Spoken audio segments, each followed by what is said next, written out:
nagpapalim na sa ere. Suspension final na. Final na ang desisyon ng MTRCB hinggil sa pagpapasuspende sa It's Showtime. Magsisimula ang suspension sa darating na October 14 hanggang October 27, 2023.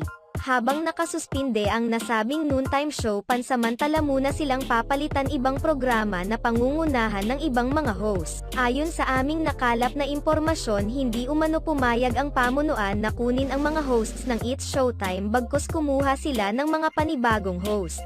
Subalit ang lahat ng mga production staffs at crews nito ay ang sa Showtime pa rin, kaya naman walang mawawala ng trabaho sa pagkakasuspinde ng It's Showtime.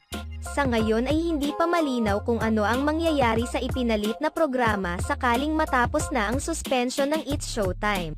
Sa kabilang banda, naging malaking katanungan sa ilang mga netizens kung bakit sa kabila ng pagiging trending ng It's Showtime